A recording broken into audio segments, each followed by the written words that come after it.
आर्थिक विकासाला चालना म्हणून लोकप्रतिनिधी सांगताना पाहायला मिळत आहे। धरणग्रस्त शेतकरी मात्र आमच्या शेतीचं अतोनात नुकसान होऊन म्हणून आज आंदोलन आपण केलंय। नेमकी भूमिका काय असणार आहे, ठोस मागणी सरकारकडे काय असणार आहे? थोडक्यात उजनी धरण जिथं झालं ते मूळ गाव हे आमचं उजनी हे गाव आहे। म्हणजे आम्ही ह्या उजनी धरणग्रस्त म्हणून भूमिपुत्र म्हणून प्रथम मान जर कुणाला असेल तर त्या आमच्या उजनी गावाला आहे। आणि आमच्या उजनी ग्रामस्थांची मागणी अशी आहे की वेगवेगळ्या टप्प्यात आमच्या 4 मागण्या येत्या। त्या 4 मागण्या अशा आहेत की ठीक आहे, उजनी धरण झाल्यामुळं जिल्हा सुजलाम सुफलाम झाला, अनेक जिल्ह्यांना पाण्याच्या पिण्याची सोय झाली। म्हणजे आम्ही पाण्याचे पिण्याचे आणि शेती सिंचनाचे खरे जर हकदार कोण असेल तर हे उजनी ग्रामस्थ आहोत। याच ग्रामस्थांबरोबर आमच्या या तालुक्यातल्या अनेक 4 गावं त्या उजनी धरणासाठी त्यांनी त्या गावांचं पण योगदान आहे। आणि असं असताना आमच्या या सगळ्या 4 गावांच्या मागण्या कोणत्या आहेत की आजपर्यंत पूर नियंत्रण रेषा जी आज उजनी धरणाच्या लगत जी तयार झालेली आहे, 110% उजनी धरण ज्यावेळेस भरतं त्याच्यानंतरची जी राहिलेली शिल्लक जी जमीन आहे ती जमीन मूळ मालकांना त्या शेतकऱ्यांना ती 7/12 सदरी महसुलीचे त्या शेतकऱ्यांच्या नोंदी होऊन परत मिळाली पाहिजे, ही आमची प्रमुख मागणी आहे। या मागणीसाठी या उजनी ग्रामस्थांनी सातत्याने लढा उभा केलेला आहे आणि आजही आमची प्रमुख मागणी तीच आहे। असं असताना आमच्या बऱ्याचशा ह्या मागण्या असताना आता नुकतेच मागच्या 6-7 महिन्यापूर्वीपासून या शासनाने एक उजनी पर्यटन स्थळ म्हणून हे उजनी काश्मीर एरियाचं हे निवड केलेली आहे। म्हणजे आम्ही पहिल्यांदा पुनर्वसित झालो।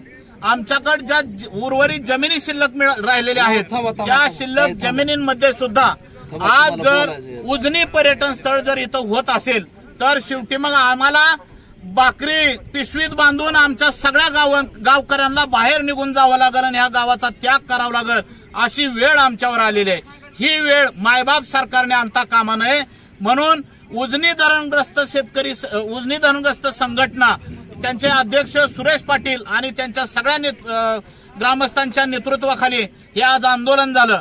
हे आंदोलन होत असताना सुद्धा जे आज तहसीलदार साहेब इथं हजर होते आणि कार्यकारी अभियंता मोरे साहेब उजनी धरण व्यवस्थापन विभागाचे हजर होते, त्यांनी फक्त एक पत्र दिलेलं आहे। त्या पत्रात एकच मागणी सांगितलेली आहे की आज जी उजनी धरण संपादित जमिनी जी कोण कसतंय त्या कसाईदारांची फक्त नावं अनधिकृत वहिवाटदार म्हणून लिहिलेले आहेत। हे आम्हाला सध्या तर मान्य नाही, परंतु आज या तालुक्याच्या लोकप्रतिनिधींचा फोन अध्यक्ष सुरेश काकांना आला।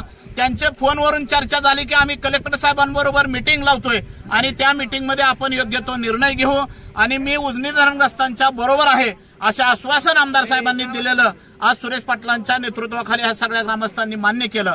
परंतु हे उजनी पर्यटन स्थळाला आमचा विरोध राहणार आहे, कारण का आमची रोजीरोटी जर आज सरकार या पर्यटन स्थळाच्या माध्यमातून जर हिरावून घेत असेल तर आमचा उजनीतला कुठलाही ग्रामस्थ या उजनी पर्यटन स्थळाला मान्यता देणार नाही। आणि आमची मुख्य शासनाकडे मागणी असेल की ज्या जमिनी पूर नियंत्रण रेषेच्या वरच्या जमिनी ज्या कसतात, आमचे सगळे बांधव शेतकरी बांधव ज्या जमिनीत उत्पन्न काढतात त्या राहिलेल्या जमिनी ह्या महसूलकडे त्याच्या नोंदी 7/12 झाल्या पाहिजेत आणि महसूलचा 7/12 आम्हाला मिळाला पाहिजे, ही आमची प्रमुख मागणी आहे। तर हे होते आंदोलक शेतकरी ज्या पद्धतीने कोणत्याही परिस्थितीमध्ये जलपर्यटन केंद्र कोणत्याही परिस्थितीमध्ये उजनी परिक्षेत्रामध्ये होऊ न देणार असल्याची भूमिका मांडताना माढ्याचे आमदार अभिजित पाटील यांनी फोनवरून संपर्क साधल्यानंतर जिल्हाधिकारी यांच्या समेत उजनी ग्रामस्थांची जी आहे ती येत्या काळामध्ये बैठक लावण्यात येणार आहे, त्याकडे देखील TV9 चं लक्ष असणार आहे। त्यामुळे त्या काळात जलपर्यटन केंद्राला मंजुरी मिळाल्यानंतर अजित पवारांनी मंजुरी मिळाल्यानंतर आता अवघ्या काहीच दिवसामध्ये या जलपर्यटन केंद्राला विरोध होताना पाहायला मिळतोय आणि जवळपास 4.5 तासानंतर हे आंदोलन जे आहे ते शेतकऱ्यांनी आंदोलन केलेलं स्थगित होताना पाहायला मिळतंय। संघटनेचा